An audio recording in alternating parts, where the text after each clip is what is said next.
ඒ සුවඳ විඳින්න ජීවිතේ දින්නන්න නම් වෙනවා පාර දින්න ඒ පැරදීම තමයි වෙන්නේ නැගිටින්න කාලෙ විසිමව වෙනසක අරුමේ පරිණත හිත ගන්න පල්ලි ගන්න විරමේ උඩි සුබ පතල යටි කපන සමාජේ මුණු දෙකේ මිසු මැද වෙන්න මම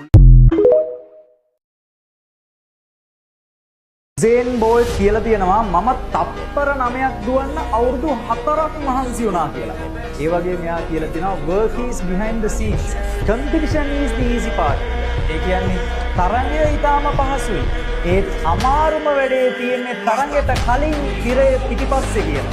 සේන් බෝල්ට් කියන්නේ එදා මෙදා තුර ලෝකෙ දිනුණු විශිෂ්ටතම ධාවකයා. 2009 බර්ලින් නුවර පැවතුණු World Athletics Championship එකේදී තප්පර 9.58 මීටර් 100 දුවලා දිනුණු ලෝකේ වේගවත්ම මිනිසා. මේවා අහත් වින්දගේ පිළිකොලා යන මට්ටමේ ලොකු achievement. හැබැයි මේක පිටිපස්සේ ඉන්න උසේන් බෝල්ට් කියලා කියන්නේ ඔයාට වඩා මොනියම් හෝ දෙයකින් පස්සෙන් ඉන්න මිනිස්සෙක්.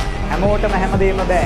ඒ Tamanට පුළුවන් දේ ඇතුලේ ඔයාට විශිෂ්ටයෙක් වෙන්න පුළුවන්. හැබැයි මේ විශිෂ්ටත්වයේ සාර්ථකත්වය ඉන්නේ ලොකු ප්‍රයිස් එකක් එක්ක. එහෙමත් නැත්නම් ලොකු මිලක් එක්ක. මෙන්න මේ මිල ගෙවා ගන්න බැරි හින්දා තමයි තාමත් ගොඩක් ටැලන්ටඩ් අය අසාර්ථක වෙලා ඉන්නේ. හැබැයි මේ මිල ඔයා ගෙවන්න ඕන රුපියල් වලින් නෙවෙයි. දහඩිය වලින්. දන්නවද විශිෂ්ටත්වයේ ප්‍රයිස් එක නැත්නම් මිල මොකක්ද කියලා? කොන්දේසි විරහිත කැපවීම.